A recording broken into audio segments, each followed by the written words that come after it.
वैसे इस दुनिया में लड़की होना ही जीवन को काफ़ी कठिन बना देता है। और जब आप दिखने में अच्छे ना हो, पढ़ाई लिखाई में भी अच्छे ना हो, तब सोचिए कठिनाई का लेवल क्या होता होगा। संध्या बचपन से ही पढ़ाई लिखाई में कमज़ोर थी। रंग उसका सांवला था, नाक नक्शा भी बाकी लड़कियों की तुलना में इतना खास न था। ऊपर से भगवान ने दांतों की बनावट भी टेढ़ी मेढ़ी दी थी। जब संध्या छोटी थी तो बचपन में स्कूल के बच्चे चिढ़ाते, बड़ी हुई तो गली मोहल्ले के लोग उसे देखकर मुंह फेर लिया करते। कोई भी उसका दोस्त बनने के लिए तैयार न था। उसके रिश्तेदार भी कुछ खास उसे भाव दिया न करते। बस एक उसकी माँ ही थी जिसे उसके सूरत या लुक से कोई फर्क नहीं पड़ता। माँ संध्या से और संध्या माँ से बेहद प्यार करते। दुनिया भर की आलोचनाओं को सहने की शक्ति थी। माँ संध्या के लिए जब कोई उसे डफर बोल देता या जब कोई उसे बदसूरत बोल देता, जब संध्या को शादी के लिए देखने आए लोग उसे बिना पसंद किए लौट जाते, यहाँ तक कि जब खुद के पापा ही उसे मनहूस बोल देते, तब माँ ही थी जो उसे समझाती कि लोग को बोलने से क्या होता है, तू तो मेरी प्यारी बेटी है। भगवान के लिए इतने सारे अन्यायों के बावजूद संध्या जीना सीख गई थी। वह खुश रहना सीख गई थी। जो भी गिने चुने लोग उससे बातें करते, उन्हें चुटकुला सुनाकर हंसाया करती और खुद भी ठहाके लगाकर हंसा करती। इसके अलावे एक और बहुत ही बड़ी खूबी थी संध्या की, उसे खाना बनाने में बहुत मज़ा आता था। और न सिर्फ खाना बनाने में मज़ा आता था, उसका बनाया खाना खाकर लोगों को जो स्वाद आता था वह उनको तृप्त कर जाता था। और यह उसमें अपने आप तो नहीं आया था।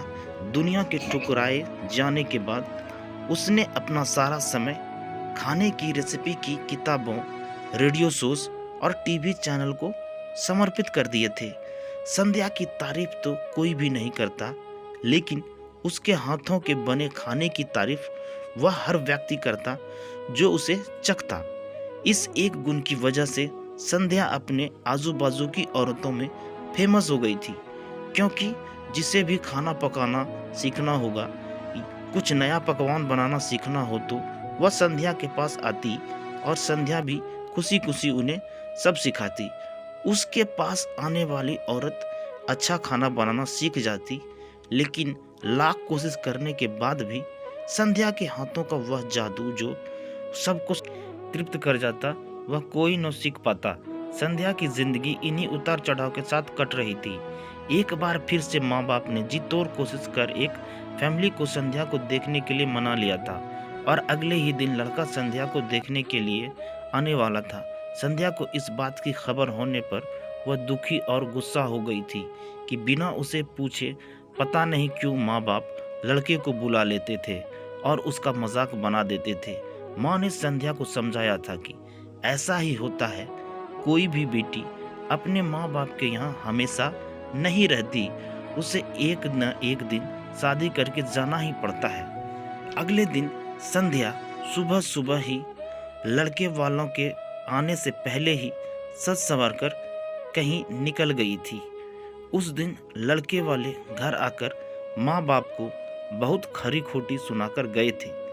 वैसे भी पापा को संध्या पर हमेशा ही गुस्सा रहता था, लेकिन इस हरकत ने उनको गुस्से से पागल कर दिया था। उस दिन पापा ने संध्या का सारा गुस्सा माँ पर उतार दिया था, यह कहकर कि एक मनहूस बेटी को जन्म देकर भी तुम्हारा मन नहीं भरा था, इसीलिए उसको लाड प्यार देकर सर पर बिठा लिया है। हमेशा अपनी बेटी के बारे में गलत बोलने वाले से नाराज रहने वाली माँ आज खुद संध्या से नाराज हो गई थी और वह अब संध्या के घर वापस आने की बेसब्री से राह देख रही थी ताकि वह अपना गुस्सा उस पर उतार सके। सूरज ढलने से पहले संध्या घर लौट आई थी। उसके चेहरे पर एक अजीब सी खुशी थी। हाथों में एक चेक था और एक सर्टिफिकेट भी। संध्या माँ से कुछ कहना चाहती थी, लेकिन इससे पहले कि संध्या अपने मुंह से एक भी शब्द कह पाती, माँ ने उसे हरी खोटी सुनाना शुरू कर दिया। गुस्से में माँ बोलते बोलते इतना कुछ बोल गई कि संध्या ने कभी सपने में भी नहीं सोचा था। माँ ने कहा, बाकी सभी लोग सही थे, तुम सच में मनहूस हो, तुम्हारी वजह से हर कोई परेशान है। अच्छा होता जो तुम पैदा होते ही मर जाती, यह दिनों देखना पड़ता हमें। गुस्से में बड़बड़ाती और सब्जियां काट रही माँ ने एक बार भी संध्या की तरफ नहीं देखा था। संध्या माँ की बातें किसी पत्थर की मूरत की तरह सुन रही थी। पत्थर की ऐसी मूरत जिसके शरीर में तो जान न हो, लेकिन आंखों में आंसुओं की धारा बह रही हो। संध्या ने माँ से पूछा, माँ, क्या सच में तुम भी चाहती हो कि मैं मर जाऊं? क्या इतनी बुरी हूं मैं माँ? अभी भी गुस्सा सर पर सवार होने की वजह से माँ ने कह दिया हाँ। बिना एक पल भी सोचे संध्या ने सीधा अपने कमरे में जाकर कमरा अंदर से बंद कर लिया था। 1-2 मिनट बाद गुस्सा थोड़ा शांत होने पर माँ को अपनी गलती का एहसास हुआ तो संध्या के रूम की तरफ गई। उन्हें पता चला कि संध्या ने रूम को अंदर से बंद कर लिया है। गुस्से में कुछ कर न ले, इसीलिए माँ ने तुरंत पापा को इस बात की खबर दी। दोनों ने काफी दरवाजा खोलने की कोशिश की, लेकिन जब नाकामयाब रहे तो दरवाजा तोड़ दिया। अपने स्कार्फ से फांसी का फंदा तैयार कर संध्या पंखे से लटक रही थी। ज्यादा वक्त नहीं हुआ था, वह सिर्फ बेहोश हुई थी। माँ पापा ने तुरंत उसे पंखे से अलग किया और बेड पर लिटाया। पापा ने तुरंत डॉक्टर को फोन किया। तब माँ का ध्यान बेहोश पड़ी संध्या के हाथ में पकड़ी एक चिट्ठी और पास में पड़ी 5 लाख के चेक और 5 स्टार होटल में सेफ की नौकरी के लिए कंफर्मेशन लेटर पर पड़ी, जो संध्या अपने साथ लाई थी। माँ और पापा ने चिट्ठी खोलकर पढ़ी जो उसने अभी अभी लिखी थी।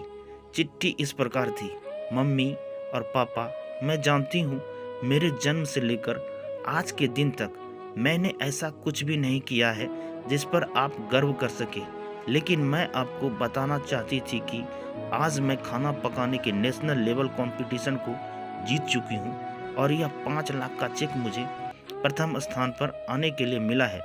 जजेस को मेरा खाना इतना पसंद आया था कि उन्होंने मुझे एक बहुत बड़े होटल में बतौर शेफ की नौकरी के लिए कंफर्मेशन लेटर ही दे दिया था। पूरी दुनिया मेरे खिलाफ है, मुझे इस बात का कभी भी फर्क पड़ा ही नहीं था, और न ही बाबूजी की कड़वी बातें मैंने अपने दिल पर ली थी, क्योंकि मैं जानती थी बाहर से सख्त दिखते मेरे बाबूजी अंदर से तो मुझे प्यार ही करते थे। प्यार न करते होते तो बिना मांगे मुझे कपड़े, मिठाइयाँ, पटाखे ये सब न ला कर देते। माँ के प्यार को कोई क्या बयां कर सकता है। मेरी माँ मेरे लिए सारी दुनिया थी। जब माँ मेरे साथ होती तो मुझे किसी बात की परवाह न होती थी। मेरी माँ मेरी थी, इसीलिए मुझे किसी और की ज़रूरत न थी। मेरी माँ मेरे साथ नहीं है तो मेरी दुनिया मेरे साथ नहीं है। इसीलिए मैं आज दुनिया को अलविदा कह रही हूँ। मैं जानती हूँ आपने कभी न कभी भगवान से यह दुआ ज़रूर मांगी होगी कि अगले जन्म में मेरे जैसी औलाद न मिले, लेकिन मैं हमेशा यह प्रार्थना करती थी कि अगले जन्म तो क्या, मेरे हर जन्म में मुझे आप जैसे ही माता पिता मिले। और आज भी यही प्रार्थना करके उसी भगवान के पास जा रही हूँ। चिट्ठी पढ़ते पढ़ते माँ और पापा सर से पांव तक पछतावे में डूब गए थे और बेहोश पड़ी संध्या के सर पर हाथ फेरते हुए फूट फूट कर रो रहे थे। दोस्तों, उम्मीद है हमें आपको यह कहानी काफ़ी अच्छी लगी होगी। यदि आपको यह कहानी अच्छी लगी है तो प्लीज़ मेरे चैनल को लाइक करें, कमेंट करें, शेयर करें। यदि आप मेरे चैनल पर नए हैं तो सब्सक्राइब ज़रूर करें। Thank you.